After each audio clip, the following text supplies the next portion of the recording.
My name's Chris Foss. I'm the former manager of Plumpton College Wine Division, and I'm now chair of the Sustainable Wines GB. And I'm the chair of this webinar, which is looking at carbon footprinting, which, mostly in vineyards, but in wine production anyway. And it follows on from a bulletin that we put out a couple of weeks ago. And what I'd like to do is to assume that people have read the bulletin and also had a quick look at our Wine GB carbon calculator page. I know some of you will have gone further than that, but that's we'll do, after a little bit of introduction, we'll go into the technicalities of that side of things. Really, what we're trying to do is to increase engagement of our industry with carbon footprinting, and particularly our Wine GB carbon calculator, answer some frequently asked questions, and so on. So please, if you have any questions, there is a question and answer logo at the bottom of your screen. You can type them in there, and if when I get time, I'll look at those and I'll put them to the right panelist. So I'm very, very pleased to have 4 excellent panelists here with me today. If I start with Emily, who on my screen is just below me. Emily Dawson's from Ricardo. She represents the auditors, and she's the person who actually carries out the SWGB scheme audits. The recent graduate from Edinburgh University, has extensive experience in helping organisations calculate their environmental impacts through carbon footprinting, and is very good at sort of handling complex models and complex ideas in that area. So hello, Emily. Hello. And also from Ricardo is Ian. Ian? Good morning, everyone. Good morning. Ian is principal consultant with Ricardo, and he's been working on carbon footprints now for 20 years, working with companies of all sizes from around the world. He's an accredited assessor, the Carbon Trust Standard, since 2008, and has completed over 120 assessments in that time, working closely with another of our panelists, Morgan Jones of the Carbon Trust. Morning, everyone. Say hi. Good morning. Great. Morgan's an expert in assurance and verification, over 15 years experience in carbon emissions and environmental issues. Extensive knowledge of environmental footprinting, carbon markets, corporate social responsibility, green bonds, and socially responsible investment, and is currently responsible for the assurance services offered by the Carbon Trust. Last but not least is Jonathan. Jonathan Smith co-created the Farm Carbon Calculator in 2010.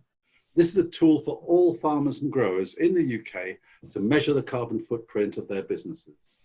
He undertakes carbon footprint consultancy for a wide range of farmers and growers looking to reduce their carbon footprint. And his day job is growing organic fruit and vegetables in the Scilly Isles. How's the weather down there, Jonathan? Well, just about to have some rain, which is a great blessing, as we've had virtually nothing since March. So yes, cloudy. And I'm sure some of you will recognize Janine, who is our administrator, and she's here to solve any problems that might go wrong. But nothing will go wrong. So lovely to see you, and thanks for joining us for this webinar. We'll take about an hour to go through, and just to set the scene, I'm going to ask Morgan first to kick us off. How do you define what a carbon footprint is, and how does it relate to greenhouse gas emissions? Thanks, Chris. Yeah, hi, everyone. Carbon footprints are the common name for the aggregation of greenhouse gas emissions caused by human activity. There are 7 main greenhouse gases, with the most common being carbon dioxide, followed by methane emissions. They're caused by various industrial and agricultural activities, such as combusting fossil fuels like diesel or coal, or through agricultural emissions from livestock or fertilizers. In the atmosphere, they cause a greenhouse gas effect, which means that they trap heat in the atmosphere and they cause climate change. We can measure the quantity of greenhouse gases we're emitting by measuring things like fuel consumption, electricity consumption, and then convert them into greenhouse gases. So in order to produce a single number, there's a process for converting those 7 main greenhouse gases into what's called a carbon dioxide equivalent. And that's what's more commonly known as the carbon footprint. So for example, methane, that's 23 to 28 times more potent in the atmosphere than carbon dioxide. So you multiply a ton of methane by 23 to 28 in order to convert it to carbon dioxide. And when you add up all those 7 conversions of the different gases, you have your carbon footprint. So we can measure the carbon footprint of most things, including a farm, a vineyard, an industrial site, or a company, even a country. And we can also measure product footprints, such as a bottle of wine.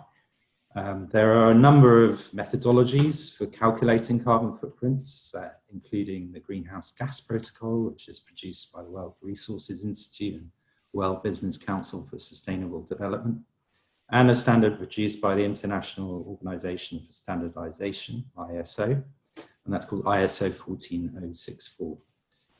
There's been a lot of studies of the carbon footprint of wine, particularly in the New World, and there are a number of tools that have been developed in other wine regions equivalent to the one we're talking about today. So it's now a fairly well-established form of environmental accounting. If you look at the website of most large companies or public sector bodies in the UK, EU, or US, you'd find a sustainability report or similar, which included a carbon footprint. Absolutely, absolutely. So it's a really important development, isn't it, for us? How important do you think carbon footprinting is, to the national economy and to the earth in general? Well, in the UK, there's actually a Climate Change Act, which was set in 2006, which enshrines a national goal to reduce carbon emissions by 2050 to near to zero, and that supports the Paris Climate Change Agreement. So from a UK point of view, in terms of regulation, it's vital. And I think in the last 3 years, there's been a significant increase in interest in climate change amongst consumers, and you can see that through things like climate action, climate strikes, and the like. So it's become a key theme for society, and there's a lot of interest in it amongst consumers. Ian, from Ricardo, what brought you to carbon footprinting?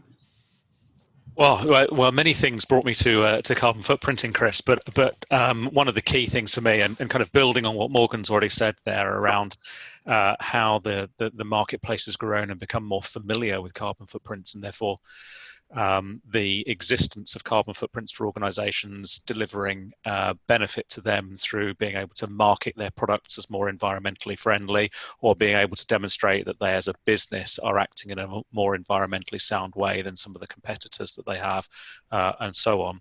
But fundamentally, what led me to carbon footprinting in the first place was the ability to help businesses save money. Because all of the things that Morgan has referenced there in terms of the causes of greenhouse gas emissions, they all have a cost associated with them. So if you can reduce the consumption, you can reduce the emissions arising, but you can also reduce the cost to your business. So it's in theory, a good carbon footprint is at the heart of a double whammy effect for a business, reducing your costs and improving your marketability. Excellent. Yeah. Jonathan, how are you? So from a farmer's perspective, why is carbon footprinting important? Yeah, I mean, I think as Morgan and Ian alluded to it, there's the legal role that's going to come up. Personally, I think that actually there's going to be much more legislation around this for businesses to comply with carbon targets. And interestingly, just to add to the UK government targets, the NFU came out last year with a target of net zero by 2040 for farmers and growers. I'm not sure if it explicitly covered the vine growing industry, but I presume it probably did. But I think that was quite an important milestone. I would personally argue it's not ambitious enough, and we'll discuss a bit more about carbon sequestration later on. But clearly, every business has to play their part. And interestingly, where I came to this from initially, because we started 10 years ago, was actually more from a kind of a moral point of view, that essentially everybody should play their part. Farmers and growers have a great opportunity to reduce emissions and to sequester carbon. But like Morgan says, it's really a big sort of consumer issue now. So I think there's multiple reasons why you should, and actually it's just going to become normal. So from my point of view, you either kind of get ahead now, or you'll be sort of forced by legislation later on. So you might as well get on. And as Ian says, it's about cost saving as well. So it's a win-win process as far as I'm concerned. That's good. Sorry, Morgan, can you tell us a bit more about the aims and the activities of the Carbon Trust, please? Just to give us some context. Sure. The Carbon Trust was established 20 years ago by the UK government, and it's a mission-driven organisation. So it doesn't have shareholders who receive dividends. Any profits that we make is reinvested in our mission, and the mission is to help transition the economy to a low-carbon, sustainable economy. So we work with policymakers, we work with businesses, we also invest in early-stage technology, which all speaks to the mission of transitioning to a low-carbon, sustainable economy.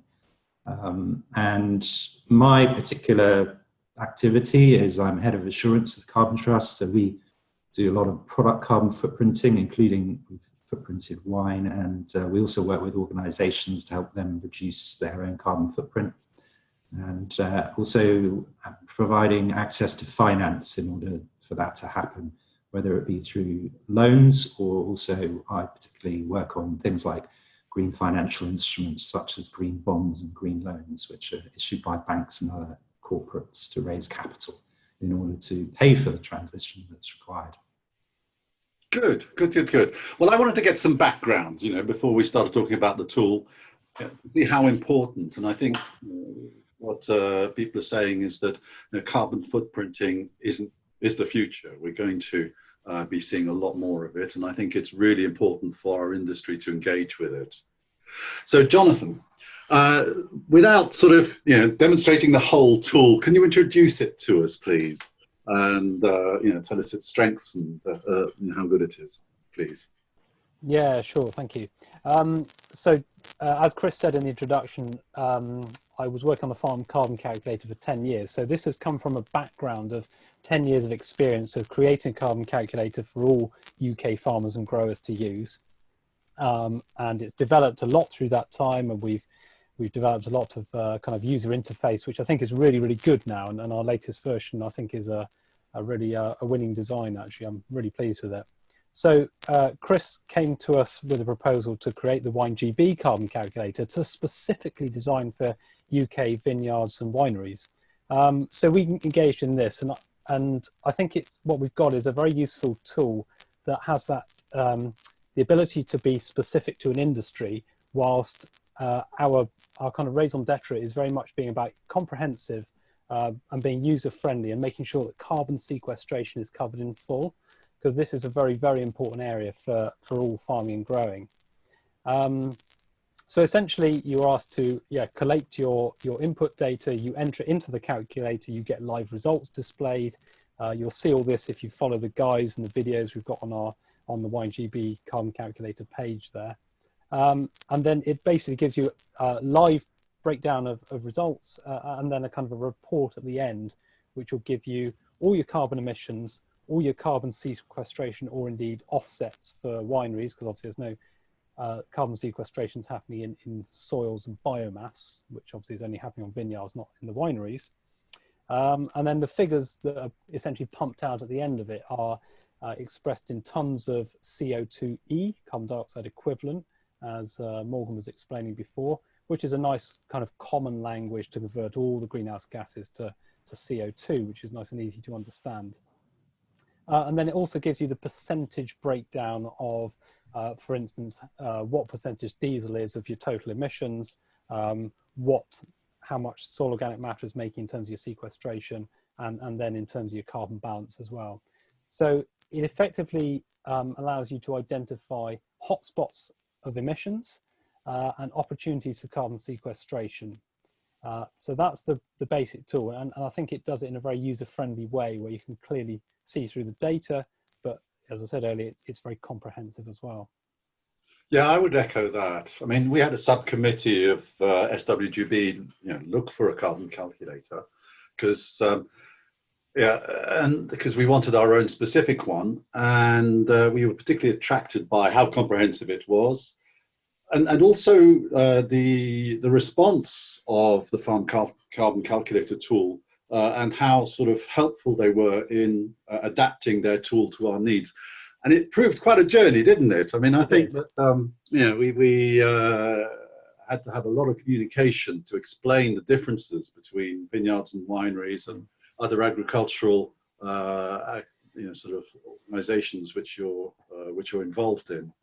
And, we've had a good look at other systems used worldwide in vineyards and wineries. And I certainly think we've got a world beater there. We've got a tool which is as good as any other wine industry in the world, which people can use. What's particularly strong, I think, is the carbon sequestration bit, the carbon capture bit. And so my next question is coming back to Morgan. Carbon sequestration, carbon capture, why is it important? Yeah, good question. There are already far too many tons of greenhouse gases in the atmosphere from human activity. So it's measured in parts per million, and it goes up and up every year. If it keeps going up, we'll reach tipping points where the climate change warming effect will be 2 degrees, 3 degrees, 4 degrees, and the higher it goes up, the more catastrophic the effects. So that actually means we need to capture and store greenhouse gases that have been emitted into the atmosphere. We need to remove them from the atmosphere. If you think about it, oil and gas, coal, or fossil fuels, they've been sitting underground for millions of years, and we've extracted them and burnt them in a very short period of time since the Industrial Revolution. So and somehow we've got to put those back where they came from. You can either do that through industrial scale technology like carbon capture and storage, which to date is not economical, or it can be done through nature-based solutions like growing stable forestry or other agricultural techniques. So, vineyards have a role to play in that nature-based solution and sequestering carbon into biogenic sinks. Yes, Jonathan. I mean, that's a really good big plus for us as agriculturalists and growers, isn't it? Yeah, huge. I always say that we're in a very unique business sector. I think, basically forestry, farming and growing are pretty much the only sectors that can actually sequester carbon as part of their production process. As Morgan says, carbon capture on an industrial scale, it just isn't there. Well, just look outside your window and it's happening every day in nature. The critical thing is to work out exactly how to make that maximum efficiency whilst maintaining, obviously, food or drink output on the land. I think for vine growers, there's loads of opportunities, and actually, generally speaking, perennial systems are much better at carbon sequestration.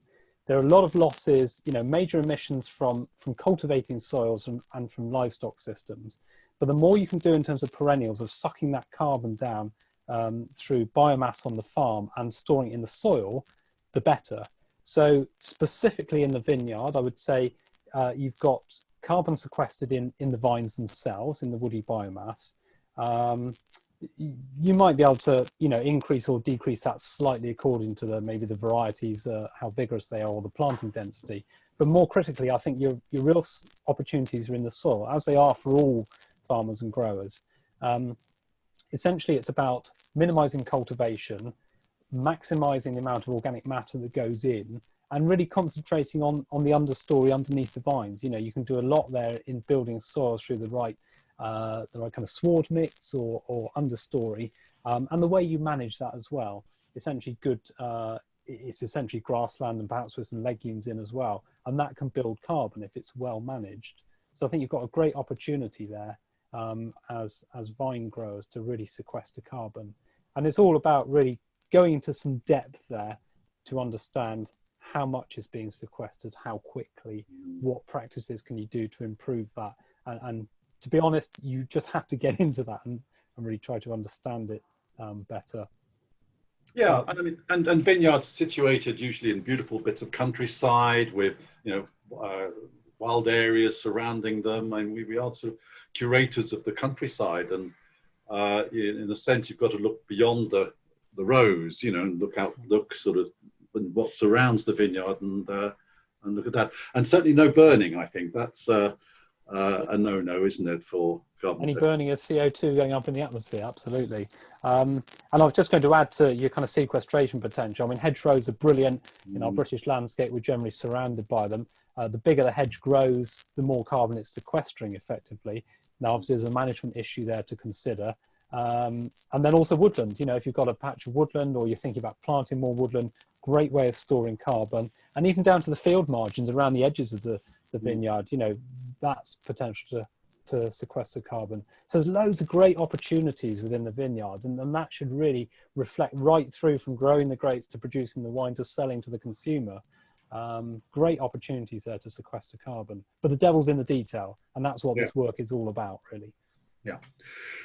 But I mean, do you think that our ambition, because the SWGB work group agreed to aim towards carbon neutrality in 2030? That's just up to the cellar door, okay? As a sort of, beyond that, of course, our wines are distributed throughout the world, so it's a bit more difficult to calculate. But do you think that there's a possibility that we could claim to be a carbon neutral industry as early as that in the vineyard? Yeah. I mean, I'm going to use my own experience. So as Chris said, I grow organic fruit and veg. That's my day job on a few acres here. And I've been carbon footprinting my farm since about 2010. And what I've found actually is I haven't had a year yet where my emissions have been greater than my sequestration. So I'm net sequestering carbon onto my land every year. Now, obviously, every situation is different. But the point is, yes, it is possible. You have to obviously look at what your emissions are. You have to look at what your sequestration are, and if you've got more sequestration than emissions, then you're already getting to below net zero, if you like. So yes, in short, I think it's definitely possible. As I said, the devil's in the detail, and you're going to have to work as a group and really learn from each other. A lot of peer-to-peer learning, what works well, what doesn't, how can we improve things. But I definitely think it's a realistic goal. Yeah. In the vineyard. Does any of the other panelists have any opinions about the possibility of becoming carbon neutral in the winery as well? Yeah, certainly. If I come in there, I mean, there are many ways in which that can be achieved, carbon neutrality or achieving net zero, and it isn't all reliant on the sequestration potential of vines themselves. So, as a realistic aim, 2030 is possible for the industry. And to give some examples of other sectors that are also targeting similar, the UK water sector is targeting being net zero emissions by 2030 as well.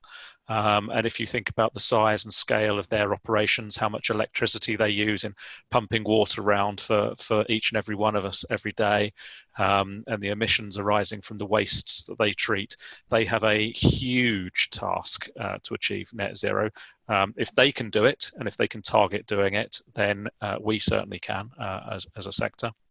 But perhaps a little closer to home, the Scotch Whisky Association have also set a target for becoming net zero.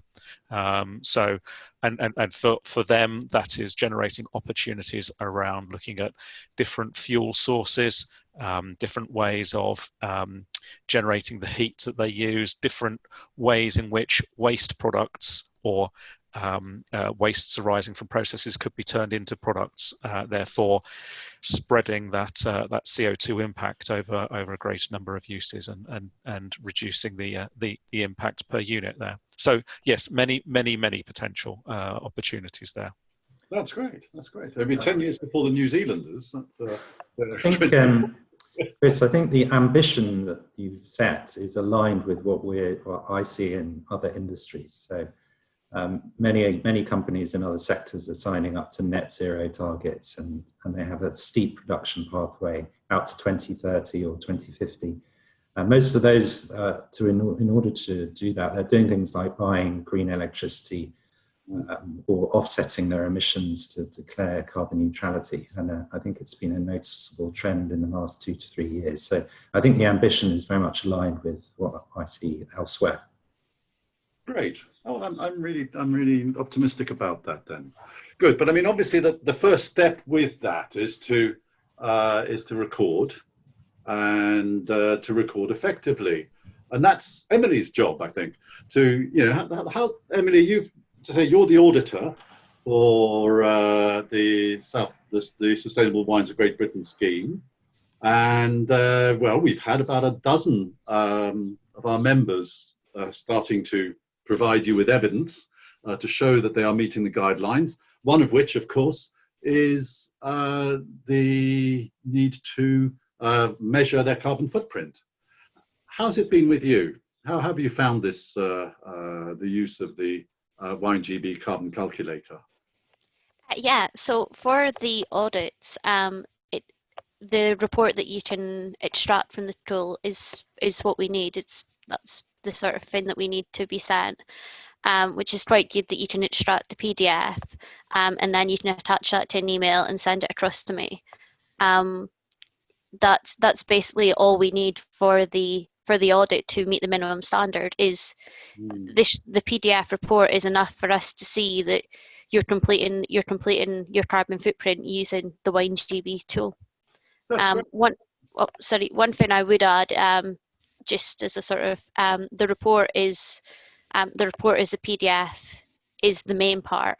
There has been a few things with we don't have access to the actual online link, so we do need the report rather than a link to the tool.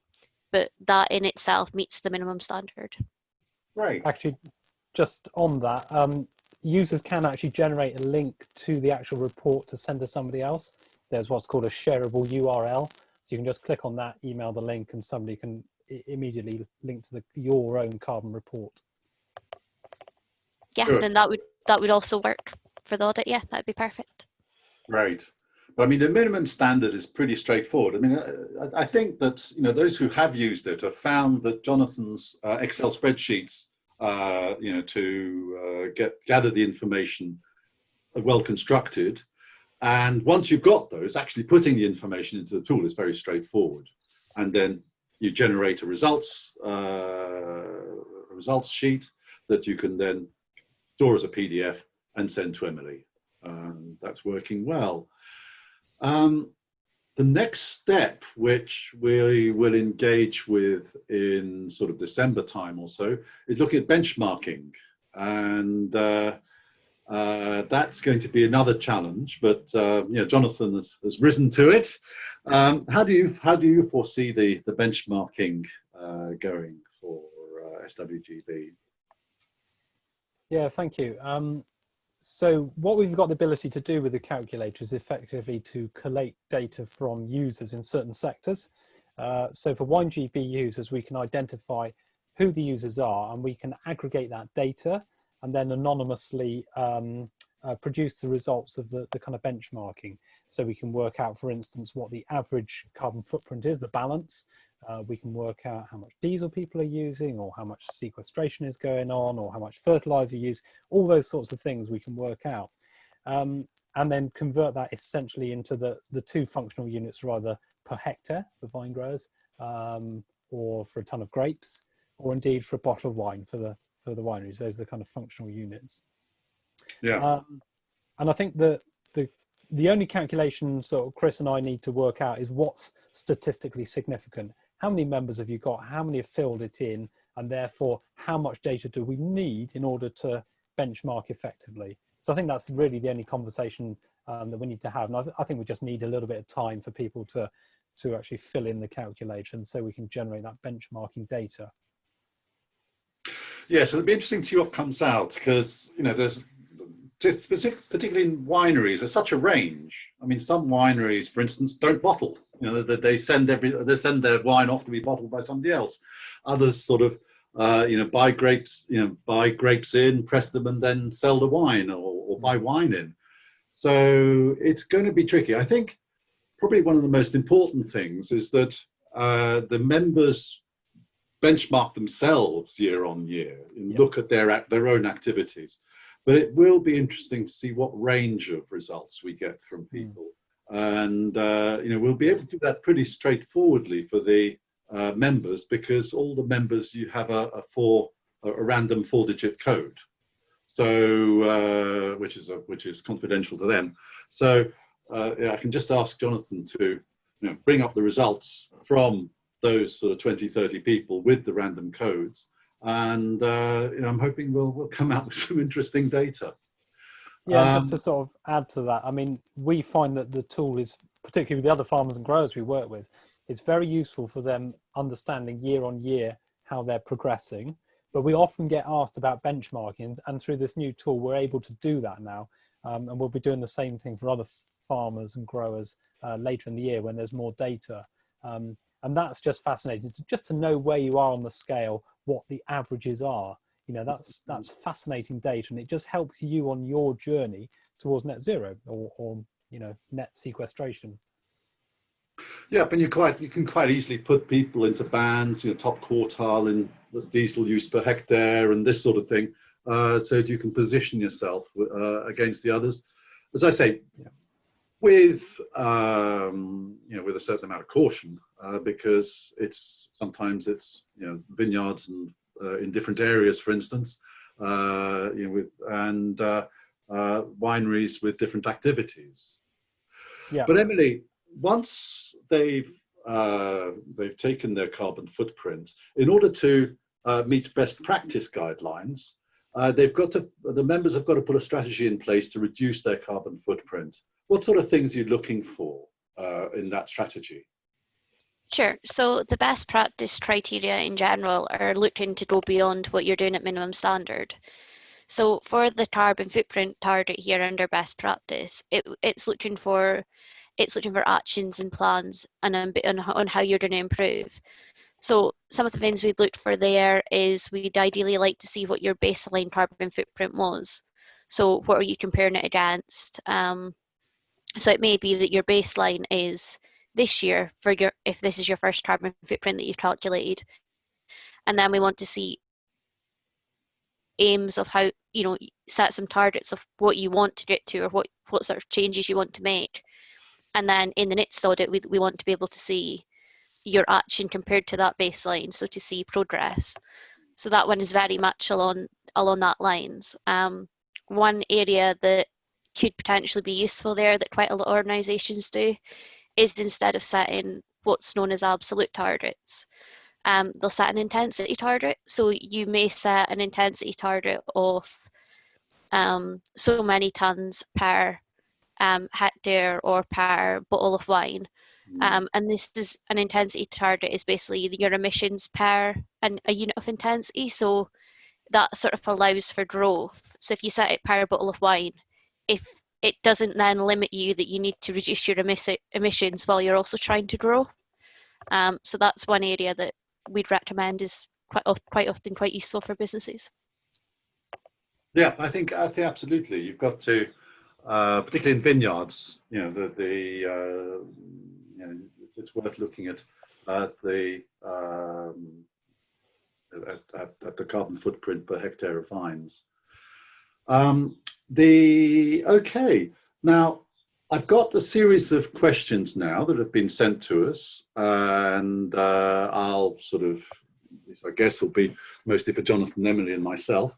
The first one's just come in, is asking us whether we can run the tool separately for vineyards and wineries. And well, I can answer that one. That's an easy one. Yes, in fact, what we've done is we've separated the information gathering and the tool completion for vineyards and for wineries, so that in actual fact, those who have both will need to complete the tool twice. And in fact, the way in which Sustainable Wines of Great Britain is structured, you are seeking scheme approval for either your vineyard or your winery, and so that they are separate sort of processes, if you like. One which I found particularly challenging, a number of people have found particularly challenging, is trying to set the period at which they're auditing their vineyards and wineries. That's complicated for vineyards because, of course, every year is different, and yields are different, and so on. But of course, it's much more complicated for wineries. Let's start off with with vineyards. Is it best, say for instance, you're being audited in June, is it best to have to gather data from June 2019, 2020, or should you be submitting data from, say, October 2018 to September 2019, the sort of the growing season, if you like? Mm-hmm. Would probably be November 2018 to October 2019. Yeah, Emily, just before you answer this, shall I jump in with just a very quick statement, and those that have heard from me before will recognise me saying this. With any of these things, they should support the business, not be extra tasks and extra things to do. We would far rather you work around your carbon footprint for whatever time period suits you, rather than what suits us. Okay, so if it is best for you to align your data capture and reporting with the calendar year, then do that. If it's the best to align it with your financial year, when you may be ploughing through invoices and receipts and so on as part of the accounts process, then do that.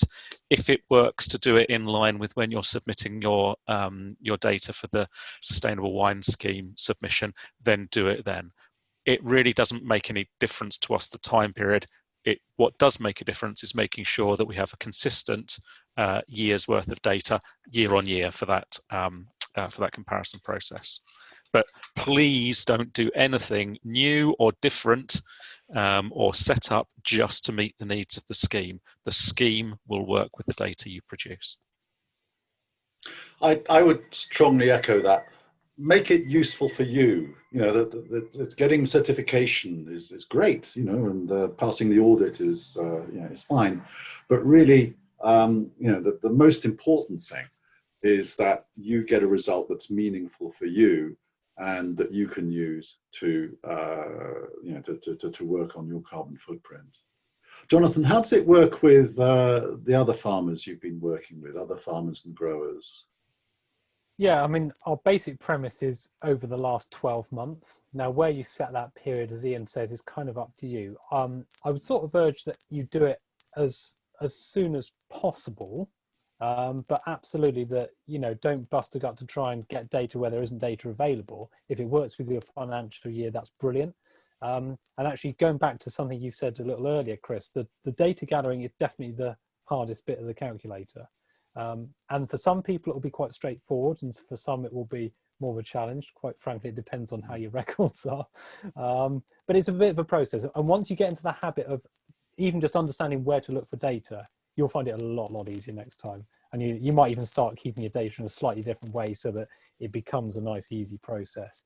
So I concur largely with Ian's comments, only just to say, make it as soon as you can in the past, if you see what I mean.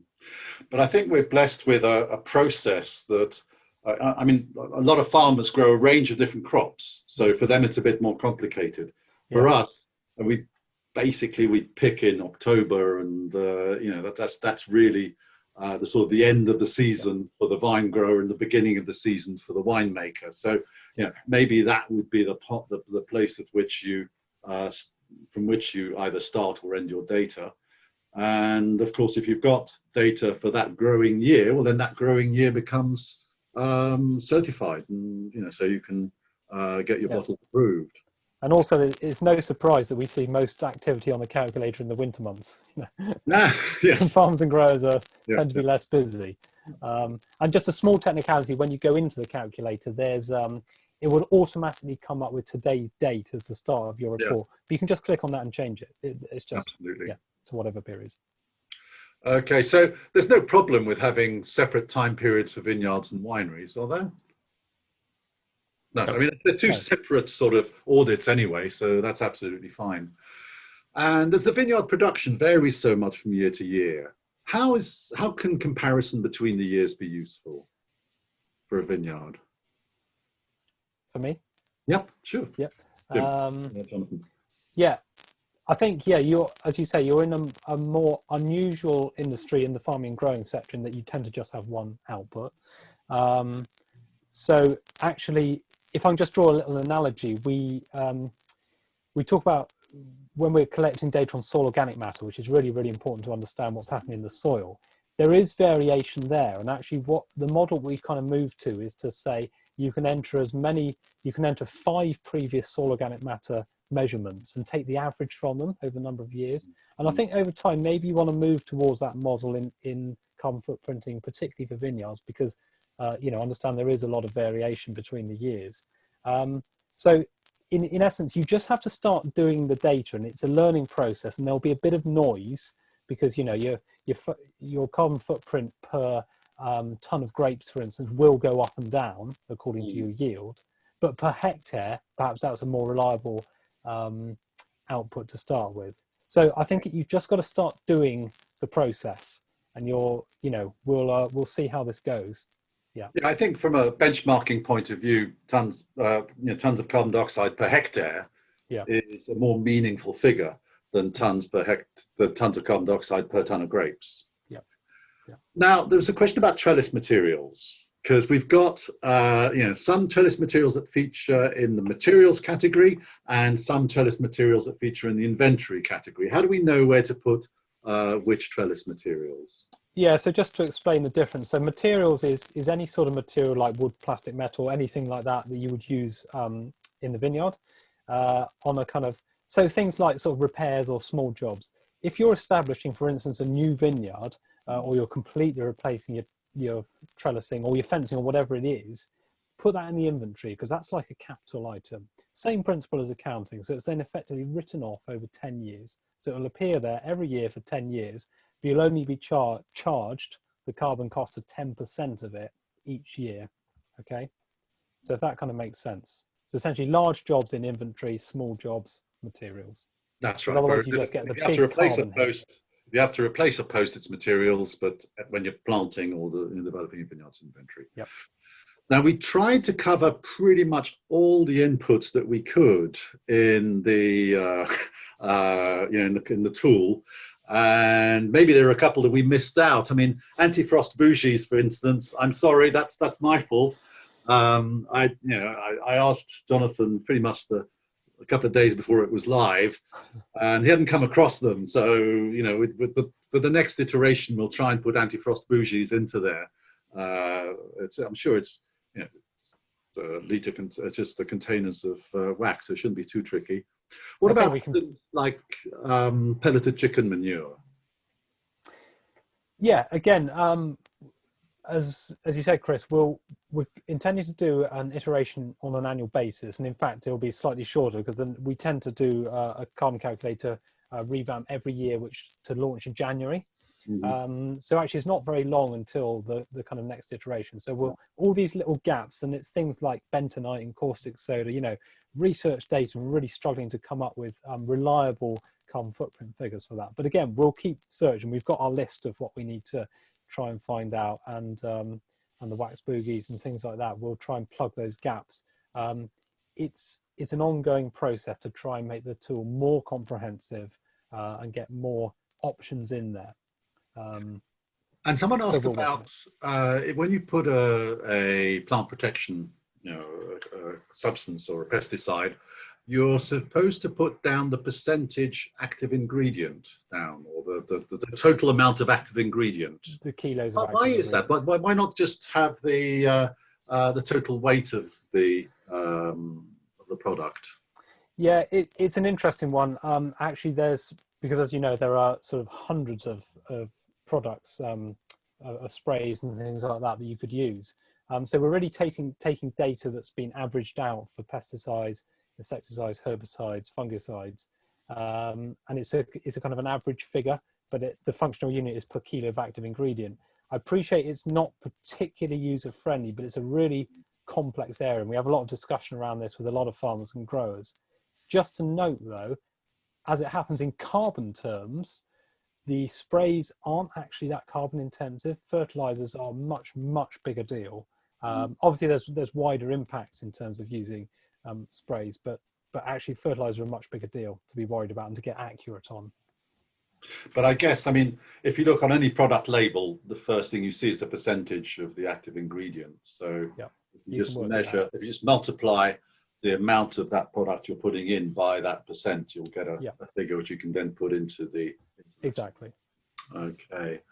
If I can, sorry, Chris, if I could just very quickly add to that as well, and I'm sure Morgan would be happy to comment from his experience, but one of the things that can become eternally frustrating with carbon footprinting is often 80% of your data is relatively easy to come by, and then you spend an awful lot of time chasing down those final few bits of data that really aren't very meaningful. Yeah. So before you start going to the lengths of investing time and energy into getting further and further data and getting more and more accurate with your data, do a quick assessment to see whether it's material or not, as in, whether it has an impact on the footprint. And if it doesn't have a footprint, then put it in the system and flag it as an estimate, in some way. And I'm sure Jonathan would agree with that as well. Because if it doesn't make a big difference, then it's not worth investing time on. Yeah, I think that's one of the things which Jonathan successfully did. He identified certain items which were minimum standard. So you must put your diesel in, and so on and so forth. And then there's a whole range of other items which are what we call best practice. Yeah. And so that's sort of delineated on the Excel collection, data collection sheet. Is pretty good.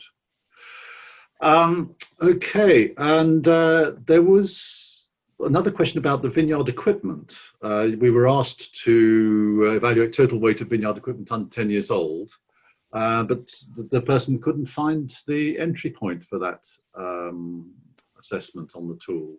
Okay, so it should be under inventory. Weight. There's an option there to include equipment. Okay. If anyone's got any specific questions, they can always email me and I'll point them to the right place. Yeah. Okay. Well, I'll pass that one on. That's fine. Now, in the sequestration section, I mean, obviously the hedgerows surrounding the vineyard and the headlands and any sort of wild areas. What else can you include into that? I mean, we've had people asking if they could include the solar panels on top of their house, or wildflower meadows, even a truffle orchard. Can you add that into the scheme to try and reduce your carbon footprint? Yeah, so just on the solar panel issue, you can include solar panels, not on your house unless your house is part of a home office. But essentially it's about business. That's the scope of this, isn't it? So you can include a little bit of the emissions and indeed offset through solar panels from your house if you're using it as a home office, but generally we're talking about the business itself. But yes, very much solar panels are effectively a reliable offset. In terms of sequestration, your main categories are a woodland, hedgerows, perennial crops, which obviously includes your vines, and also orchards, very much so. Soil organic matter, field margins, and any permanent wetland, which I imagine there's not too much of on vineyards. So those are the main categories, yeah. But I guess if you've got an orchard, isn't that a separate sort of commercial entity? So... Yeah, I mean, I think we had a bit of discussion about this, didn't we? I mean, obviously on a normal farm situation, yes, I'd say include it. It's kind of up to you how you see that, whether it's part of your business. I mean, whether the apples are a little sideline, but not effectively a great earner in the business. If they're a major kind of separate commercial business, then I think you would treat that separately. Yeah. Okay, that's fine. Yeah. And as for truffle orchards, well, great. Why not? Yes, unless they're a separate business, and but if they're part of the business, why not? Absolutely. Yeah. Diversification, isn't it? Yeah. Okay. I think that just to add another quick comment, that this is where it becomes quite important with carbon footprinting to make sure that you've got the distinction between what's an organizational footprint and what's a product footprint in there as well. So, but I'm sure that's something that Jonathan would happily comment on or answer any questions on related to the tool. Yeah, very much so. Well, okay, but we've got to move on. So there was someone asked about why you're asking for the amount of wine sold or when you're gathering data rather than the amount of wine produced. It gets complicated with winemakers because, of course, the level of wine sold depends on the market and as a function of stock and so on. I found that confusing myself, I've got to say. Yeah, I mean, yeah, I think we can change that definition if it's needed, because as you say, it's a slightly different system to a lot of agricultural, horticultural products. Essentially, again, you might have to get into the situation where you're starting to average it out over a number of years. So if you want to understand your carbon footprint for your stock of wine, which you might sell over 1, 3, 5 more years, yeah, it does start to get a little bit complicated. One thing I would say, which I kind of picked up on a bit of discussion we'd had from some questions, was we've got to be really clear whether we're doing this carbon footprinting for the benefit of the business or for labeling of products, because then that starts to get... So I think for the winery itself, you can accurately measure, what the output is in terms of tons of CO2 and per bottle of wine. But if you're starting to measure that, put a label on a product, as I'm sure Morgan will attest, that's a different kettle of fish. And we need to kind of get that scoping and the understanding of the boundaries much better, I think. I would imagine that if you're going to put a carbon footprint on a product, you'd need to talk to Morgan or Ian and get someone to actually go into your business and have a look at it and do a proper inventory.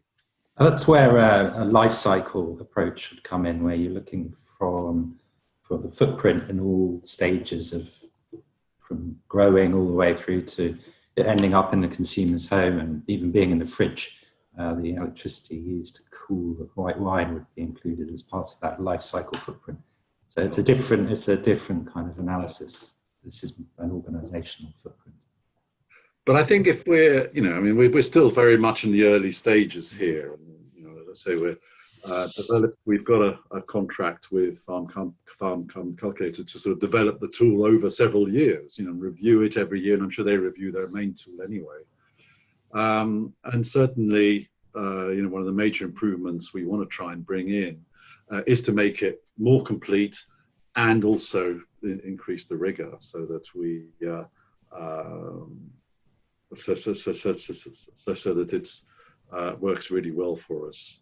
Ian and Emily, are there any other improvements which you think you'd like to see brought into the WineGB carbon calculator? I think there are.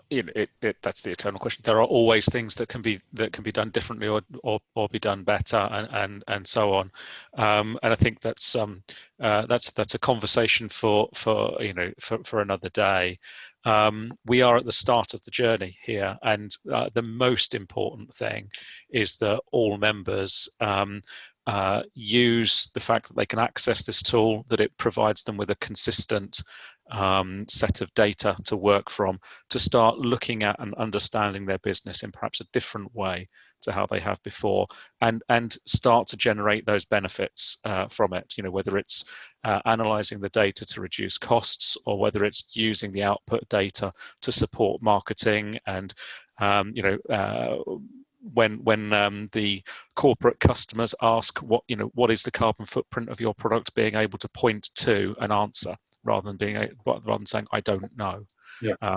So start from where we are, and we can make this whole process more useful for participants and for users over time.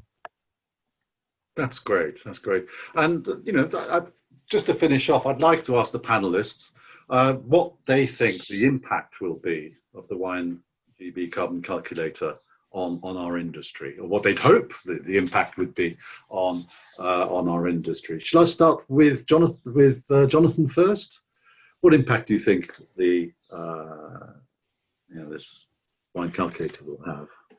Yeah, thank you. I think you've got a really great opportunity here. I think what's impressive is that as an organisation representing a huge amount of the kind of wine industry in the UK, I do feel like you're leading the way in the food and drink sectors to make the kind of, an organisational step to ensure that members use this calculator and perhaps set a zero carbon target is really, really good.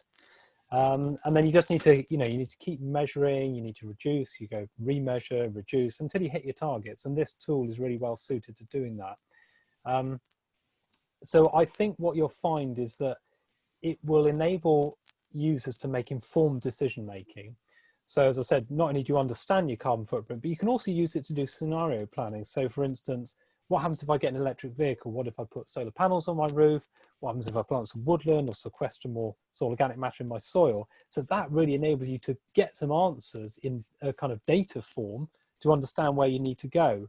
And I would like to think that as you're doing it as a group, that kind of peer-to-peer learning will really help. And I think that's really, really critical. Understanding what your vineyards either next door or 200 miles away are doing and sharing that learned experience is really valuable. And as I said earlier, ultimately, my belief is there will be legislation from government for every business to reduce their emissions.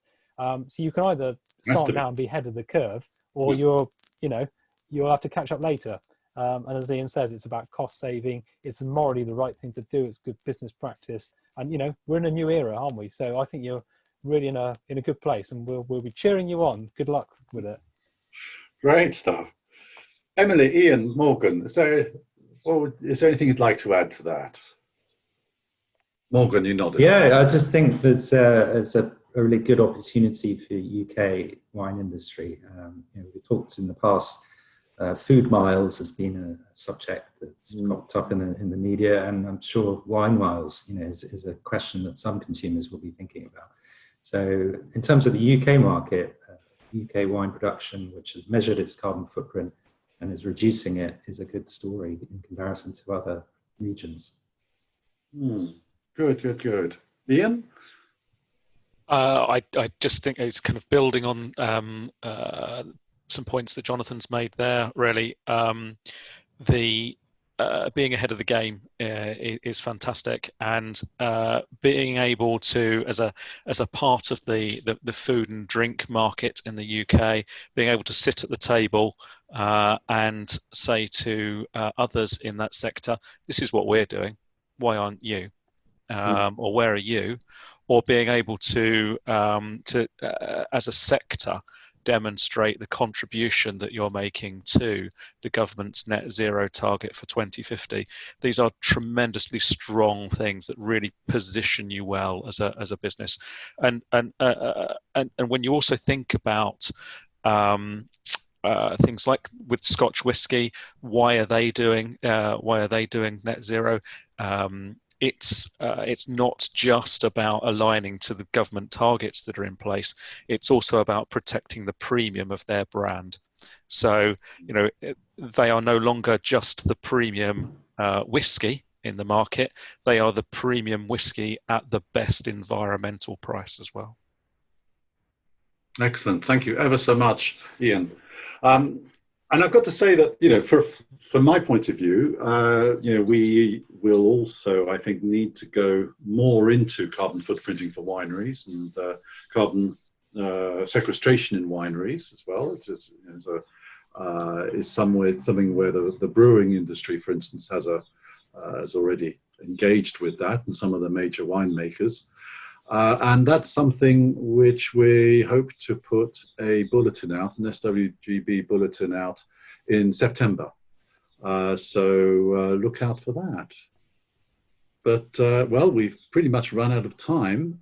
Can I thank all the panelists very, very much for their time, and all those of you who have attended this webinar. I hope you found it very interesting. Please, if you have any further questions, just send them to me or to Janine. My email address for this is swgb@winegb.co.uk. And if necessary, I'll pass them on to Emily or Jonathan, or Morgan and Ian. Panelists, thank you very much. And Janine, thank you for organising it.